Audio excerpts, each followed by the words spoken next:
So now I kind of want to talk about what you guys saw with the electrolyte experiment, okay? So we're talking about, is it a strong electrolyte, a weak electrolyte, or non-electrolyte? And I want to show you how you're going to distinguish those in a reaction, okay? Because you're going to have to answer these questions. So let's say I have a compound AB, okay? I'm going to put it into water, okay?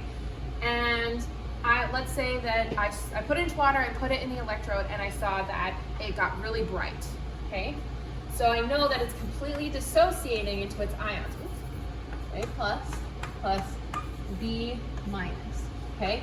So I have this forward arrow, so it's completely dissociating, okay? That's how I'm gonna distinguish that. That's how I'm going to communicate that in a reaction, okay? Or in an equation, okay?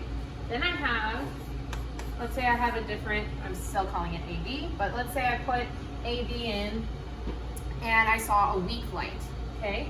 So a weak light means it's a weak electrolyte. That means it's not completely dissociating. So I'm going to see some of this molecule still and some of the ions, okay?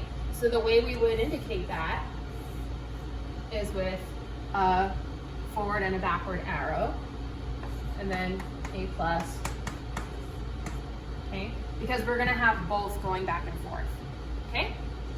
Now, let's say I have this compound and I put it in, but I didn't see any light. There's no light whatsoever, okay?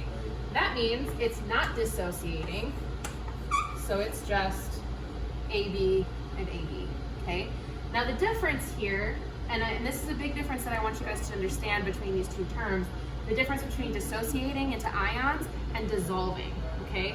Because we saw in our experiment that the sucrose, which is sugar, dissolved, right? You didn't see any sugar chunks, okay?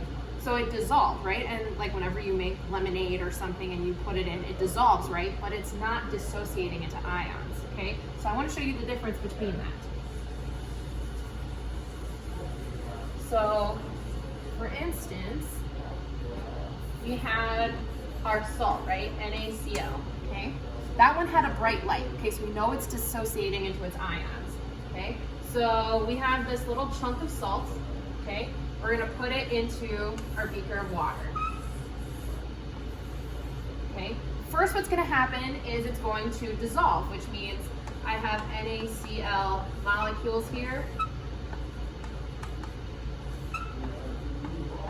okay? First, what's gonna happen is those molecules are gonna break up. They're going to dissolve, okay? They're gonna dissolve into the water. Then, next what's gonna happen is these ions are going to split apart. They're going to dissociate.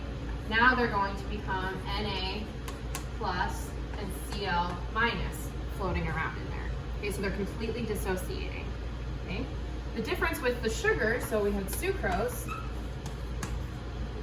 Let's say I have my lump of sugar. Okay? Now a sucrose molecule basically looks like a hexagon with some things attached to it. Okay, so I'm just going to draw a bunch of hexagons. I'm really bad at it. These are more like pentagons. Ooh. I didn't pass our class, I'm sorry. Okay, so now, so what's gonna happen is I'm gonna drop this in, and just like, you know, if you've taken sugar and you've put it into water, you saw that it dissolved, right? It disappeared, okay? So we're gonna see now that there are a bunch of these hexagon molecules that are dissolved in it, but they're not ions. It's not gonna split apart anymore. It's just going to be those molecules, okay? So we're not going to see this dissociation